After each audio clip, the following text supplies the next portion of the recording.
Fakultas Ekonomi dan Bisnis, Program Studi Manajemen, Universitas Nias Raya. Hai, kami dari mahasiswa Universitas Nias Raya, Fakultas Ekonomi dan Bisnis, Program Studi Manajemen. Kami dari kelompok 5 akan membahas tentang dampak minimnya teknologi terhadap produksi. Sebelum kami masuk ke pembahasannya, kami akan memperkenalkan diri. Perkenalkan, nama saya Denis Mandiawa. Perkenalkan, nama saya Sermoni Kelaya. Perkenalkan, nama saya Melan Karel.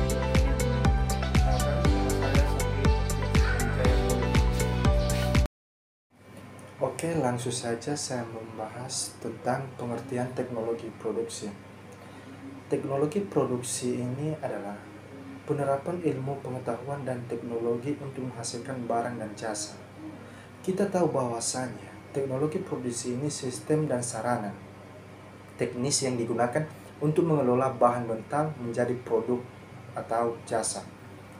Ini mencakup berbagai aspek melalui dari perencanaan, pemilihan peralatan, dan bahan baku.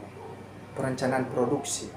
Perencanaan produksi ini proses menentukan bagaimana suatu produk akan diproduksi dan kapan produksi akan dilakukan. Pemilihan peralatan.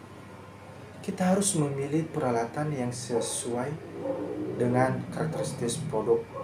Pemilihan bahan baku. Kita memilih bahan baku yang dapat menghasilkan produk yang berkualitas. Ada beberapa dampak minimnya teknologi terhadap produksi, yaitu 1. Menurunnya efisiensi. Maksudnya di sini proses produksi manual membutuhkan waktu tenaga lebih banyak.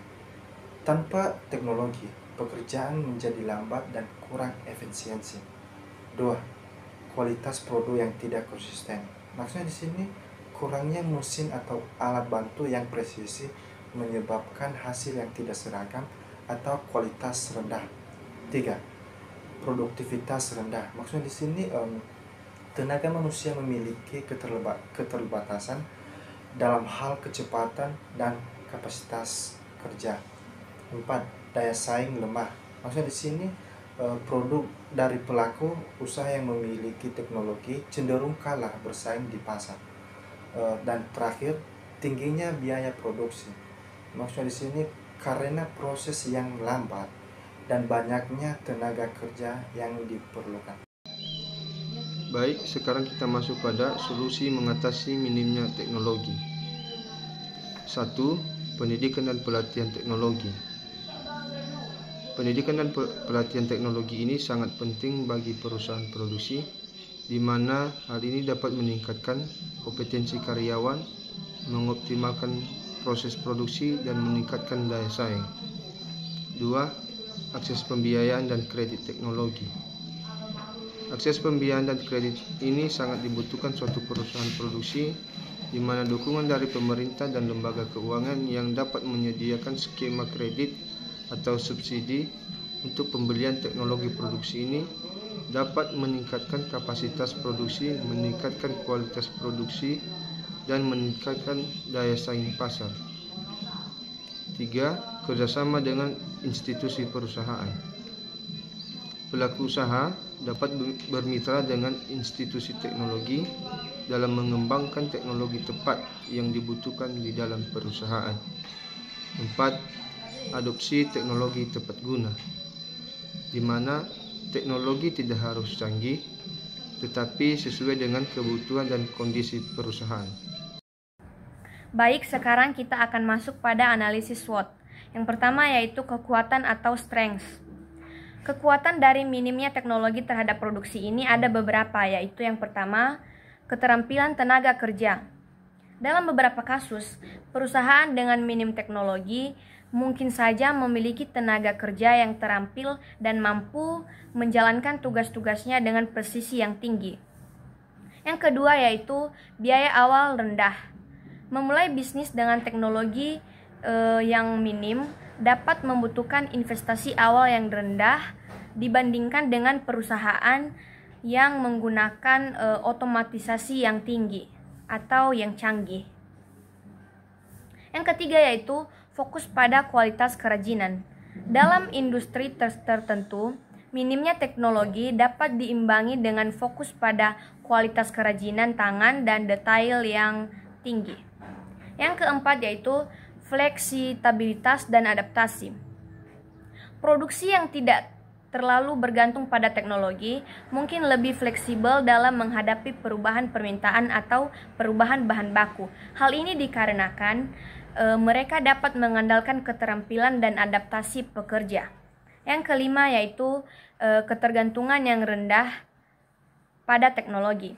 Minimnya teknologi pada produksi dapat mengurangi ketergantungan pada perangkat lunak, perangkat keras, atau infrastruktur teknologi yang mungkin rentan terhadap gangguan atau kegagalan.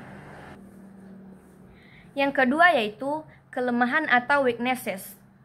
Kelemahan dari minimnya teknologi ini ada beberapa. Yang pertama yaitu produktivitas rendah.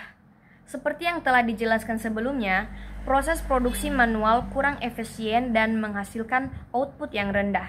Yang kedua yaitu kualitas produk tidak konsisten. Proses manual rentan terhadap kesalahan, menghasilkan kualitas produk yang tidak konsisten. Yang ketiga yaitu biaya produksi tinggi. Biaya tenaga kerja dan operasional yang tinggi mengurangi profitabilitas. Yang keempat yaitu skala produksi terbatas. Sulit meningkatkan volume produksi secara signifikan tanpa teknologi otomatis. Yang kelima yaitu kurang inovatif. Minimnya teknologi menghambat kemampuan perusahaan untuk berinovasi dan mengembangkan produk baru. Yang ketiga yaitu peluang atau opportunities. Peluang dari minimnya teknologi terhadap produksi ini ada 5 bagian. Yang pertama yaitu adopsi teknologi baru. Perusahaan dapat meningkatkan daya saing dengan berinvestasi dalam teknologi baru yang sesuai dengan kebutuhan dan kemampuan mereka. Yang kedua yaitu pengembangan keterampilan tenaga kerja. Pelatihan dan pengembangan keterampilan tenaga kerja dapat meningkatkan efisiensi dalam produksi. Yang ketiga yaitu niche market. Fokus pada pasar khusus yang menghargai kualitas kerajinan tangan dapat menjadi strategi yang efektif. Yang keempat yaitu kualitas produk yang lebih baik. Dengan fokus pada keterampilan dan keahlian, minimnya teknologi dapat memungkinkan produksi produk dengan kualitas yang lebih tinggi, lebih detail, dan lebih personal. Karena proses produk yang dibuat dengan proses menggunakan metode tradisional seringkali memiliki kualitas yang sulit ditiru oleh mesin dan menjadikan produk tersebut unik. Yang kelima yaitu menguatkan atau penguatan hubungan dengan pelanggan.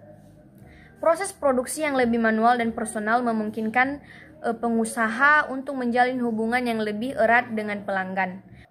Analisis SWOT yang keempat yaitu ancaman atau threats. Ancaman dari minimnya teknologi terhadap produksi ini ada 5 bagian. Yang pertama yaitu persaingan yang ketat. Perusahaan yang minim teknologi akan menghadapi persaingan yang ketat dari perusahaan yang lebih maju secara teknologi. Yang kedua yaitu perubahan teknologi yang cepat. Perusahaan perlu beradaptasi dengan cepat terhadap perubahan teknologi untuk tetap kompetitif. Yang ketiga yaitu kenaikan biaya tenaga kerja. Kenaikan upah minimum dapat meningkatkan biaya produksi. Yang keempat yaitu perubahan permintaan pasar.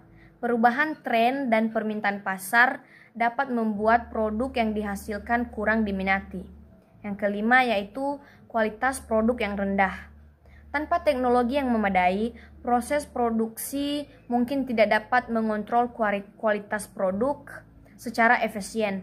Hal ini dapat menyebabkan variasi kualitas yang besar dan meningkatkan resiko cacat produk yang dapat merusak reputasi perusahaan. Tentang SWOT strategi. SWOT strategi ini dibagi dengan beberapa bagian, yaitu 1. Strategi SO atau disebut dengan Strength Opportunity. Strategi ini berfokus pada memanfaatkan kekuatan untuk mengambil keuntungan dari peluang. Tujuannya adalah untuk mencapai pertumbuhan dan keuntungan dan memanfaatkan aset internal yang kuat untuk meraih peluang pasar. Contohnya yaitu jika suatu perusahaan memiliki teknologi canggih dan terdapat permintaan pasar yang tinggi untuk produk tersebut, maka strategi SO akan fokus pada pengembangan dan pemasaran produk tersebut secara agresif. Yang kedua yaitu strategi WO atau disebut dengan weakness opportunity.